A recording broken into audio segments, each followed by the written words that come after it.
When a new head coach and coaching staff come into a college football program, there are usually changes. But the Wisconsin Badgers are taking that to a whole other stratosphere in 2023. Can Luke Fickell, Phil Longo, and this entire Badger coaching staff turn around a team with a whole new identity? From LA to Piscataway, all Big Ten all year long. This is Big Ten 10. Wisconsin Athletic Director Chris McIntosh went out on a limb a little bit in the middle of the season last year when he fired Paul Chryst after that beatdown against the Illinois Fighting Illini. Paul Chryst had been a fairly successful head coach at Wisconsin. He'd put together 10-win seasons. They've been to the Big Ten championship game, winning, of course, the Big Ten West Division, but in Chris McIntosh's eyes, it wasn't meant to be for Paul Chryst in terms of the long-term future as the head coach at the University of Wisconsin. Now, going out on a limb appeared to be a pretty good move because when you bring in a head coach like Luke Fickell, that move is an improvement, I believe, at the head coach position because Luke Fickell is one of the best coaching candidates. He was one of the best head coaching candidates in all of college football. Of course, at Group of Five Cincinnati, he's made the upgrade to the Big Ten. And being that Midwestern guy, right, he played at Ohio State, coached at Ohio State in an assistant role, became an interim head coach at Ohio State, and then staying in the state of Ohio as head coach of the Bearcats, and now staying within the Midwest and embracing that culture in the Big Ten, now becoming the head coach at Wisconsin. I believe it's just a great fit all the way around. When we look back a couple of years from now, I think we're going to look back at this hire. Luke Fickell going to Wisconsin as one of the best, if not the best, head coaching hire of the 2023 offseason. You look at Fickell, 57-18 at Cincinnati, 2 American Athletic Conference championships, and of course that college football playoff berth. That was a really good team. That was a really good team. When you look at some of the best mid-majors / group of 5 teams over the past 20 or so years, that Cincinnati team with Desmond Ridder at quarterback, of course, Sauce Gardner, who was a very high draft pick as well. That may be one of the best mid-major / group of 5 teams that we have seen in some time. And Luke Fickell really built that into what it became at Cincinnati. Great hire, but now Luke Fickell is installing his own culture, his own brand of what he wants Wisconsin football to be. And boy, is it different. You know, when you've watched Wisconsin in the past, like I grew up in Wisconsin, right? In 1990, Barry Alvarez was hired. And from Barry Alvarez to Brett Bielema to Paul Chryst and everyone in between, Wisconsin football looked a certain way. Beef on the offensive line, physical running backs, good to solid defense, at the quarterback position.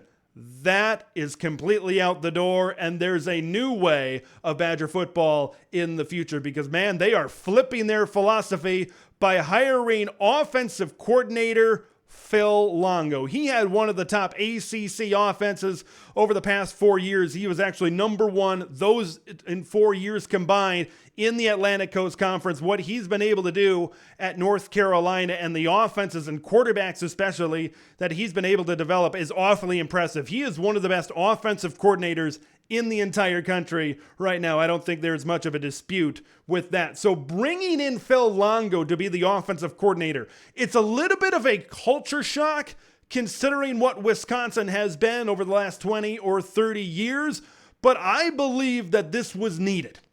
This move was needed for Wisconsin. They needed a facelift. They needed a jolt in the arm, so to speak, on offense. With the way offense is going at the college level and even the NFL level, Wisconsin seemed like they were a little bit stagnant, maybe falling behind a little bit. Yes, physicality still works in today's day and age, but where Wisconsin was as a program and looking at them, so to speak, in a silo, I believe they needed an improvement, and Phil Longo definitely brings that improvement right now. You know where else there's an improvement? At the quarterback position. Bringing in Tanner Mordecai, the transfer quarterback.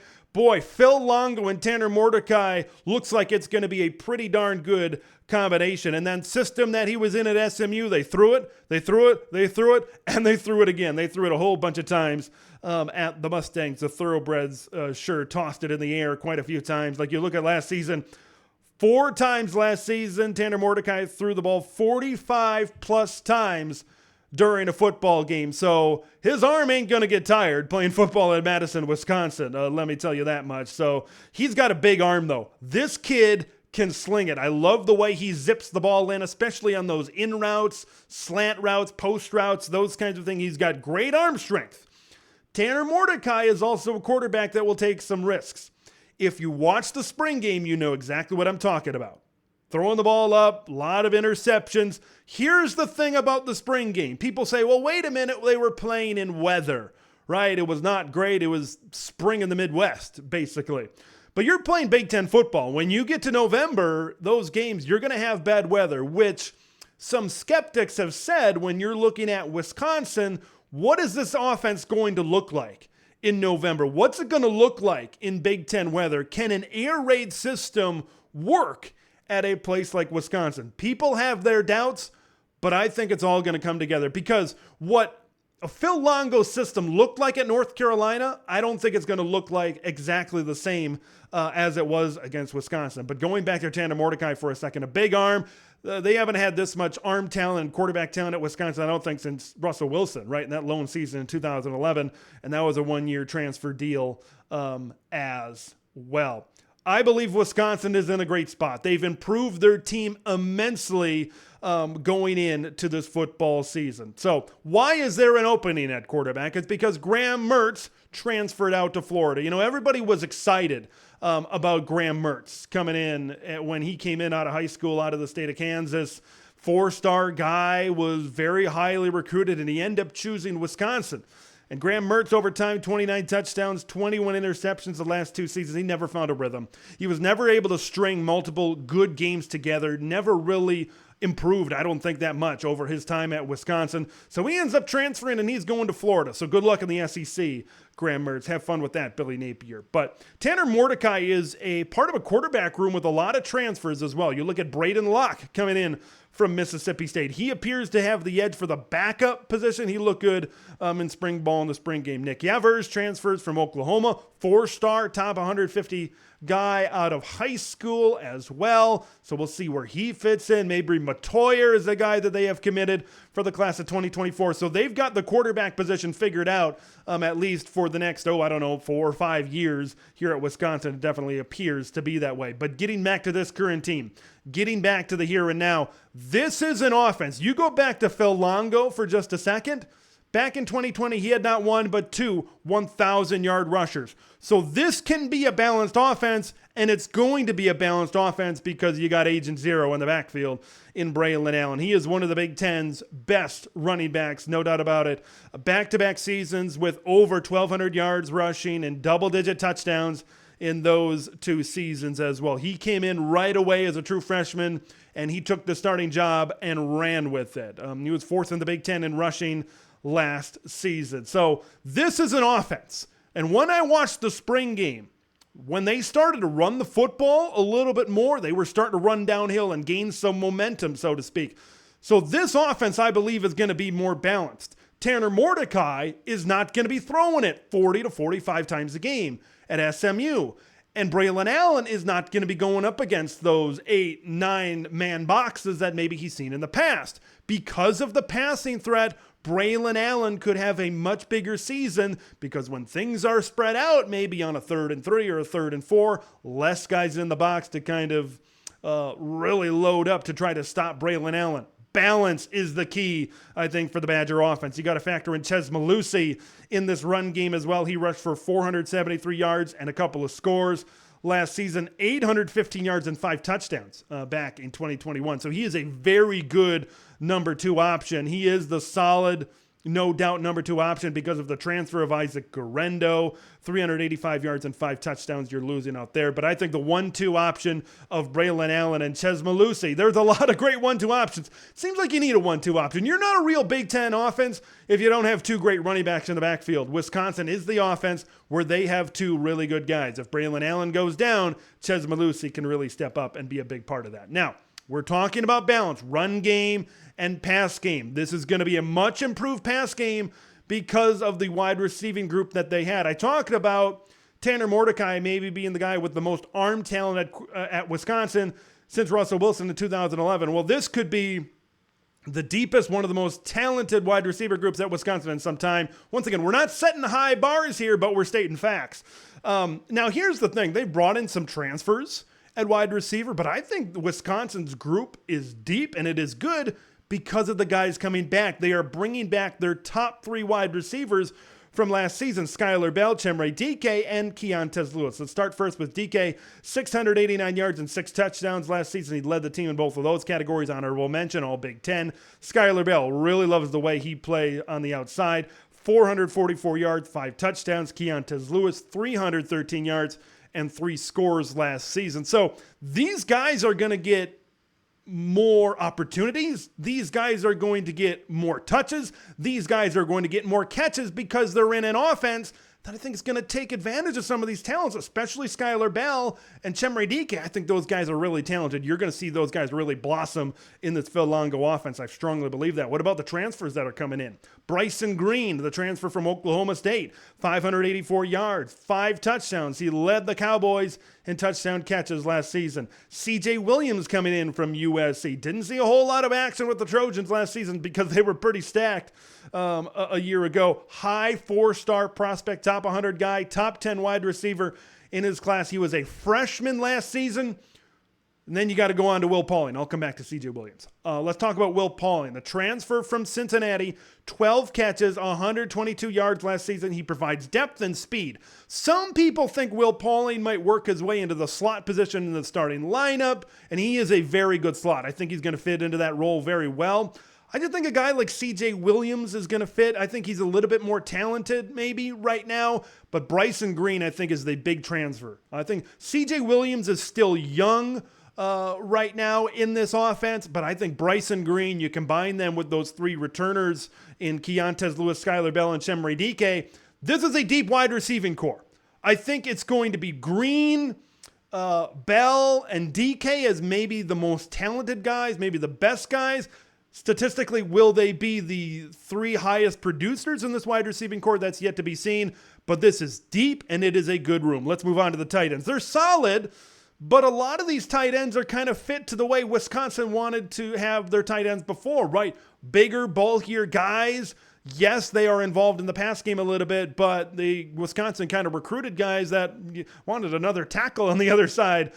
Sometimes these 2 tight end sets kind of benefiting more towards the run game guys that are a little bit better at run blocking. How are those type of guys going to fit in this offense? I think is a big question. Let's start with Clay Cundiff. 9 catches, 142 yards, 2 touchdowns last season. Battled some injuries, but showed some promise. There's no question about that. He's battled injuries actually the last couple of seasons. A guy that I'm really excited about, and Badger fans have been excited about for some time, is Jack Pugh. 4-star guy coming out. He was the number 10 tight end, a top 10 tight end coming out of high school. He's 6'5", 235. You look at his high school tape, this is a guy that's split out wide a lot of time. Athletic for his size. I think he fits in to what Phil Longo wants to do in this opened up offense at Wisconsin. Watch out for Jack Pugh to really establish himself as the tight end that really excels in this offense. Jack Eschenbach, 14 catches, 120 yards last season. Hayden Rucci, 8 starts. He could be in the mix as well. I think a lot of these guys are going to be in the mix, but I really believe it's going to be Jack Pugh that's really going to stand out for Wisconsin this season. Let's move on to this offensive line. We're used to this offensive line producing big-time NFL talent. It may be, kind of how it was in the late 2000s, 2010s, kind of going back to that era, especially under Brett Bielema. It's not at that level. This is a solid O-line. It's not one of the Big Ten's best offensive lines. You lose Logan Brown. He was a 5-star guy that came in. A lot of people were kind of pegging him to be that next type of great Wisconsin offensive lineman. It didn't work out. Had issues with the coaching staff, and it just didn't really things didn't really mix well together for Logan Brown. He ends up going and transferring to Kansas. They lose Joe Tippmann at center. This is a guy that made 22 starts over the last 2 seasons, that captain that offensive line. When you have a center that started that many games over the last couple of seasons and you lose him, that's a big loss, an all Big Ten honorable mention type of guy. Let's come back to see what the Badgers have this season. Let's start with the left tackle. Let's start with Jack Nelson. All Big Ten honorable mention the last 2 seasons. He actually started at right guard every game in 2021. In 2022, he started every game at left tackle. I'm anticipating him to be left tackle, a good option over there at left tackle as well. Tanner Bortolini, all Big Ten honorable mention. He can play a lot of positions on the O-line. Started 6 at left guard, 2 at right guard last season. Michael Furtney, 9 starts at right guard last season. Riley Mahlman at right tackle had 6 starts. He missed 6 games after injury, but he only allowed 1 sack. Which is obviously pretty good. It's a solid offensive line. I think Jack Nelson, of the guys that are returning, is the one that really stands out to me. But there's some guys coming over from Cincinnati with Luke Fickell that I think are going to be some of the biggest players, actually, on this Badger offensive line. Let's start with Jake Renfro. 2021 first team all AAC. He was injured during 2022. That's a big pickup at center. When you talk about replacing Joe Tippmann and that captain of that offensive line making all those O-line calls, this is a big one in Jake Renfro coming in. How about Joe Huber as well? Started every game at right tackle in 2022 for the Bearcats.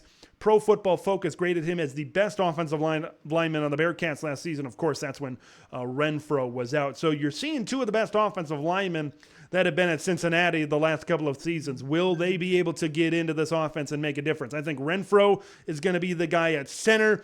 Curious to see where Huber ends up with those returners that I already mentioned that are coming back on this Badger offensive line. Overall, this offense I think is going to be very good. I think the offensive line has to be good enough.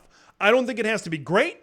I don't think it has to be outstanding, because with Mordecai and the receivers and Braelon Allen and Malusi in the backfield, O-line just needs to be good enough to open things up for all these skill players on the outside. There are some questions, but there is some excitement and some anticipation, great anticipation, for what Wisconsin is going to do on the offensive side of the football. Let's transition over to defense. This has been one of the best defensive teams in the Big Ten the last 2 seasons. And folks, losing Jim Leonhard is a big deal. He built this defense up, especially the last 2, 3, 4 years, to be one of the top defenses in this conference. It was the top defense in the Big Ten, one of the best defenses in the country in 2021. Last season, it was 5th in the Big Ten in total defense, and it was 2nd against the run. Jim Leonhard was one of the best defensive coordinators in the country. Losing him is a big loss. Changing things up on the defensive side will be very intriguing for Wisconsin. Mike Tressel comes in. He was the defensive coordinator under Luke Fickell the last couple of seasons at Cincinnati. Defenses under Tressel produced 6 NFL draft picks.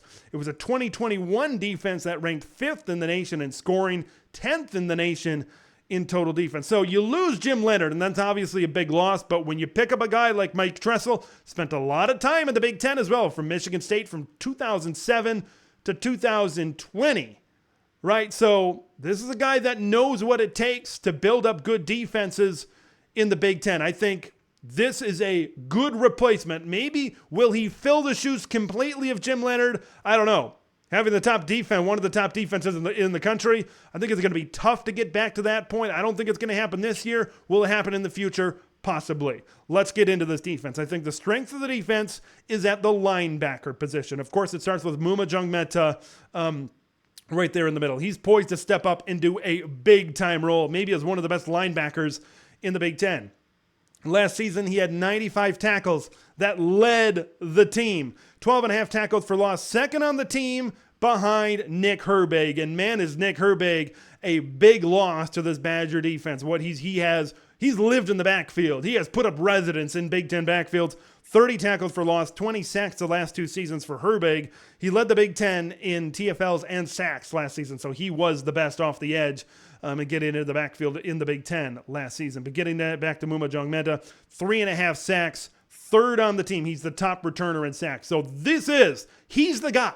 He's the top player on this defense at linebacker, and I think the linebacker group is the strength to this Wisconsin Badger defense. How about Jordan Turner? Had some trouble in the offseason, okay, but he's been reinstated to the team, so hopefully he can stay on the field. 65 tackles last season. That was good enough for 2nd on the Bucky defense. 5 tackles for loss and 2 sacks as well. How about CJ Getz? 62 tackles. 3rd on the team in tackles. 8 tackles for loss and 2 sacks as well. I'm very interested to see what Jeff Petrowski, the transfer from Michigan State, can do as well. He was banged up last season, but a couple of years ago, that 11-win season in East Lansing had 7 tackles for loss and 5.5 sacks. So this could be a guy I could see coming in pass rush situations to get more pressure on the passer, because with no Nick Herbig on this team, you're going to have to find guys that are going to step up to be those pass rushing threats. I'll get to the defensive line. I don't know if there's a guy right now on the D-line that can really step up and be a star. I think it's going to come from this linebacker group. Jeff Petrowski is a guy to watch that could maybe come off the edge and make an impact on this Badger defense. Before I go to D-line, I'm going to go to the secondary as well. They lose two big players on the secondary from last year. First, John Torchio, 5 interceptions, led the team. How about Jay Shaw? Came in from UCLA as a transfer, but 6 pass breakups. He led the team as well. There's some questions I have in the secondary. This is a secondary with not a lot of experience, and once you get past the starters, you start to get in some of these sophomores and especially some true freshmen. Alexander Smith was kind of hurt, banged up the first part of last season. He's going to look to be the top corner on the season. Will he step up and be one of the top corners in the Big Ten? That remains to be seen. On the other side, you got Ricardo Hallman, a sophomore, started 8 games last season at the other corner spot. Hunter Wohler played in 6 games, just 1 start at safety last year. Kamoyi Latu, 55 tackles, 2 interceptions at safety, 12 starts last season. He started with John Torchio last season. So you've got some decent guys, but there are some questions. Jason Maitre comes in from Boston College. He could help in nickel situations, 133 career tackles. With the Eagles, a lot of positive reports coming out of spring ball regarding Jason over there. Once you get past your starters, true freshmen may need to step up in the secondary out of necessity. Jay Sarno. Braden Moore is a 4-star. According to On3, he was the top player in this Badger class. Amari Snowden is another name you might know and might recognize as well if you follow recruiting. So, look, it's young. It's inexperienced. I think you're going to have to rely on Smith and Latu to do a lot of the heavy lifting in that secondary. For me, there will be plenty of opportunities for guys to step up into starting roles. Who's it going to be? Who's it going to be? That's the big question. Let's move on to the defensive line. You're replacing a monster on the defensive line in Keanu Benton. 10 tackles for loss, 4.5 sacks. Who's going to step up? I see the defensive line a lot like I see, maybe even more so than the secondary, because you're replacing a guy like Keanu Benton. James Thompson had 7 starts last season, 6.5 TFLs and 2 sacks. Isaiah Mullins tore his meniscus during the Illinois game. He started 3 games. He's returning for season number 6. Rodis Johnson had 10 starts, 23 tackles, 6 tackles for loss. You don't see a guy that pops off the page right now on this defensive line. You don't see a defensive line that's maybe as good as it has been in years past. If somebody's going to step up, it might be a guy from the outside coming in first year in the program. Darian Varner, a transfer from Temple, first team all AAC in 2022. You look at 12.5 tackles for loss, and you look at 7 sacks as well. So the strength of this defense is no doubt the linebackers. There are questions on the defensive line. There are questions in the secondary. You lose Jim Leonard, a defensive coordinator that has built Wisconsin into one of the best defensive teams in the Big Ten. I believe this Wisconsin defense is going to take a step back. How many steps are they going to take back? That's the big question, because Mumajong Meta, I believe, could be a top linebacker in the Big Ten. How is the rest of this defense going to develop, I think, is a key question to be answered. All right, this is a Wisconsin team that a lot of people think can bounce back and contend for a Big Ten West championship. Where does their schedule leave them? Watch out, ladies and gentlemen. September 22nd, Friday night game at Purdue. That could be upset potential early in the season. We'll see how things progress at that point in the season. If they were to get Purdue maybe later in the season, I'd say, yeah, maybe Wisconsin wins, but you never know in the first month of the season. Man, October 14th, that game against the Iowa Hawkeyes could determine who goes to Indianapolis to represent the West Division in the Big Ten championship game. That game hasn't been assigned a TV slot yet. Give me Big Ten Saturday night on NBC for that one. You got Ohio State coming to Camp Randall for the first time under Ryan Day. as well. And of course, Nebraska and Minnesota to finish off the season. The schedule, you look at that, it's favorable. You get Ohio State at home. You don't have Michigan on the schedule.